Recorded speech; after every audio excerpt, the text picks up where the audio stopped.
Ito pa guys, oh. Kabilang side. Doon kanina sa harap 'yun. Ikita mo. Ito yung daanan. Ito mo yan, daanan yan ng mga sasakyan. Kaya naman ng sedan, pero yung medyo ano lang, medyo yung mataas konti. Yung tubig mababaw lang. Mga bato-bato, hindi naman iwasan yung medyo may mga malalaki.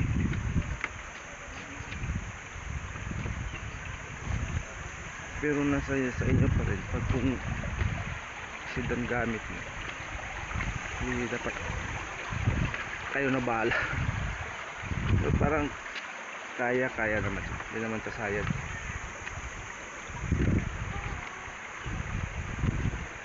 Yan. Hanggang doon yun.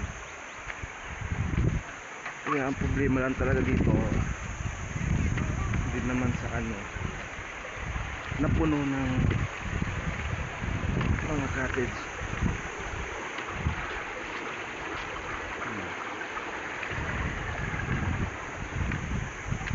Instead na gagawa ng daanan ng tao, wala,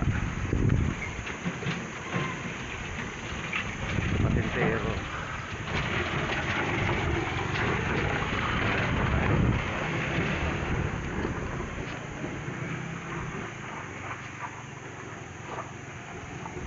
Yan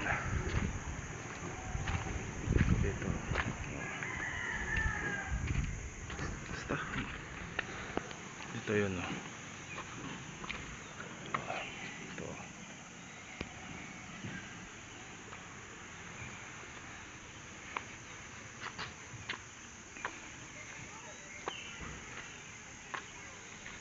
guys,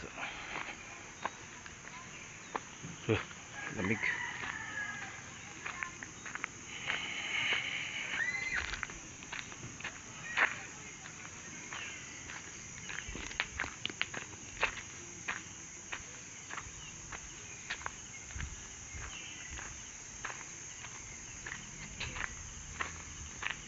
Dito yun sa kabila. May ihawan, CR, yan, maganda CR. Ano, hindi ka naman masyado masilan. Ito maganda to, tad na ng CR dito, marami CR dito. Ano, sementado. Wala to.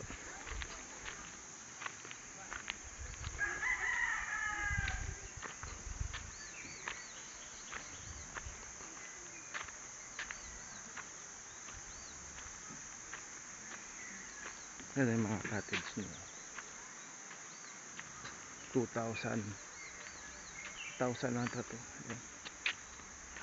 Yung mga kubo-kubo nila yan 1,000 o 1,500 ba to?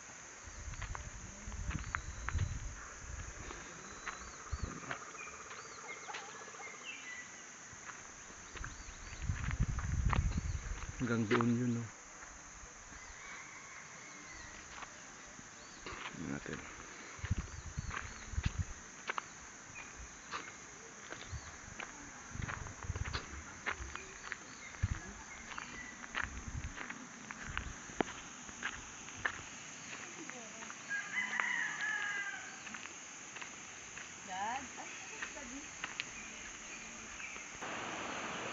Ito yan guys, oh.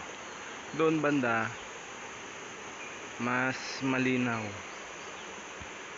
tubig malalim, may na tumatalon doon, may bato. Itong banda wala nang naliligo dyan kasi mga bato na yan.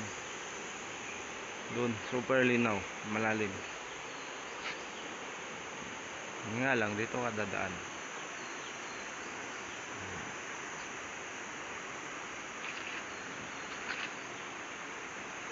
Punta doon.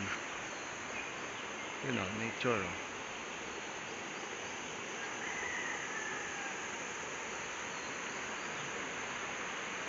Ayun nga, iba, tingnan mo, oh.